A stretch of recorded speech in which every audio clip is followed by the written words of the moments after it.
Hi there, Andrew Lockwood here from Funded Trading Plus. Now, you've probably heard this expression in the past. Fail to plan, plan to fail. Or perhaps if you haven't heard that, and maybe you've come across the 5 Ps. Proper planning prevents poor performance. Now, if you've ever gone on a car journey somewhere that maybe you haven't been before, chances are you've gone onto Google Maps, got a sat nav or what have you. You basically check the route before setting off to make sure that you don't end up in a place that you don't want to be. Well, quite frankly, the same logic applies to trading. Well, at least it should apply to your trading, even in a simulated environment. If you're serious about developing your trading skills and improving your performance in the proper evaluations, you need to treat trading like a business. Now, at Funded Trading Plus, I get to see a lot of data. I get to see a wide range of traders and how they perform in our simulated programs, including, of course, those that qualify and take their payouts once they've proven they can trade and pass under the program rules and terms and conditions. And one clear pattern stands out for me all the time. The traders that approach their trading as a business tend to be more disciplined and consistent. Now, if you just want to explore trading casually, that's absolutely fine. Maybe enjoy the learning experience. But if you want to build lasting consistency and structure, a business plan will make a huge difference. I personally think it is essential. Now, note, there is a difference between a business plan and a trading plan. I get asked this all the time. What's the difference? Do you need both? Well, let me explain. A business plan basically gives you like a top-down view of your business, of your objectives, the resources, the time commitments, your milestones, and the like. Now, your trading plan fits inside your business plan. That's more focused on the actual strategy, the rules of engagement, the technical indicators that you're going to use, etc. But the business plan and the trading plan are both really important. It's just that the business plan makes you more accountable. Basically, like any business, if you go to a bank looking for funding to set up your new business, well, the chances are the bank manager is going to say to you, show us your business plan. That's exactly the same as trading. You've got to treat it like a business, you've got to have a plan. Now, I think one of the most important aspects of a business plan is setting out your goals and objectives. Start by writing it down, your overall objectives. Why are you doing this? Do you want to be a full-time trader in time? Or are you doing this for a passive income?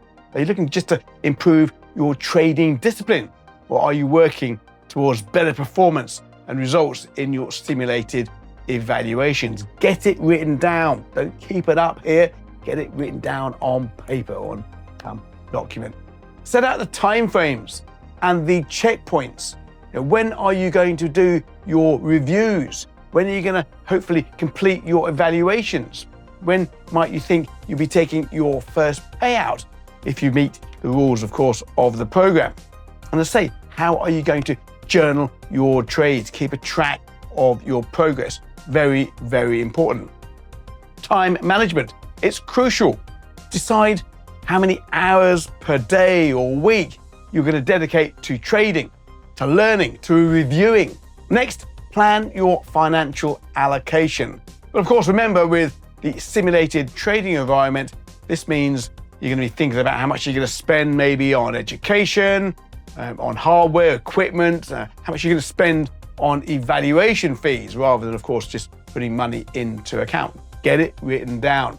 Everything needs to be down so that you are accountable to it. Write it all down so you can manage your resources efficiently. Now, I think every business plan should include what we call in business a SWOT analysis, SWOT.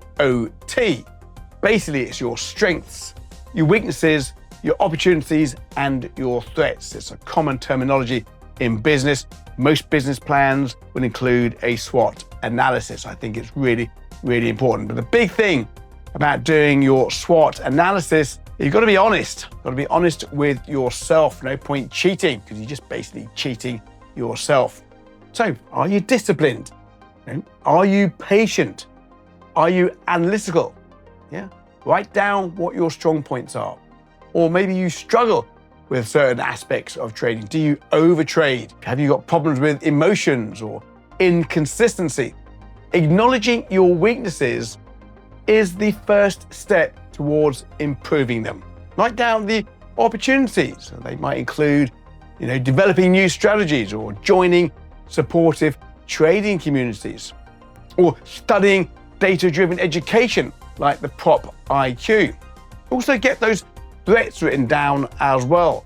Could be anything. Could be distractions, unreliable internet, maybe the lack of time or the need to make capital sooner rather than later. Or maybe you've got an unsupporting spouse or partner that's not really behind you. These things can really impact your progress. So what are the key things that I think you need to include in your trading business plan? Here's a quick checklist that I've put together. It's going to be suitable for some, not suitable for others. You're going to add in bits, you can take bits out. Obviously, everyone is different. So first off, I think you should have your goals and objectives. What do you want to achieve by doing this, and by when? What milestones have you got in place? Your education plan. How will you keep learning? Is that going to be through mentorship, through courses, self-study, books, and so forth? What tools are you going to use? And the setup. The hardware. Are you going to have 6 screens here like yours truly? Don't need 6 screens, but there you go.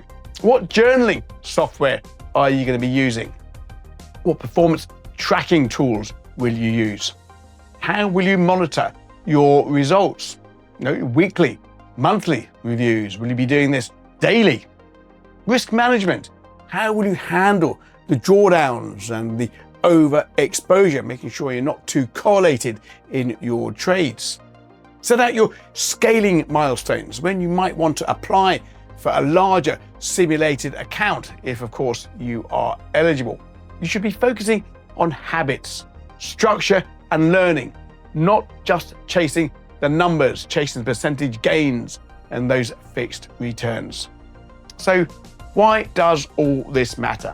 Well, you've probably heard those statistics in the past, all over the place, how many traders are struggling when they start out, 95% or whatever they say. Now, the exact number really doesn't matter. What matters is why it happens. Why are most traders struggling? Now, from my experience, my vast experience in the markets now for over 40 years, in the education space for over 15 years, what I've seen over the years is that those traders who succeed over time are those that treat trading seriously, plan ahead, and review regularly. They manage their mindset. Trading is as much about psychology as anything else, certainly more than strategy. But it's strange, isn't it? Most traders, when they come into the market, spend all their time focusing on the perfect strategy, and they're spending less time on psychology. But ultimately, the successful trader focuses more time on trader psychology than anything else. A solid plan keeps you grounded and helps you stay consistent, especially during those challenging periods. And we all have challenging periods, believe me. So if you'd like to start building your own trading business plan now, you can download our trading template. Business plan template is completely free alongside our Forex 101 ebook. It's basically called Forex, but really everything to do with day trading. Both are designed to help you structure your trading approach much more effectively. Now remember, these resources are educational and don't guarantee any trading success or financial outcome, but they will give you a professional framework to work from. So if that interests you, make sure you download that. Either way, leave a comment, let me know what you think. Let me know about your business plan and if it was working for you. Don't forget, of course, to give me a thumbs up if you like these videos. Leave a comment, as I said, but also don't forget to subscribe to the channel, because we are turning these videos out now at quite a pace. And if you hit that bell notification, that way you'll be notified the moment that we release the next video, which won't be too long from here. So thanks indeed for listening. Good luck and stay disciplined.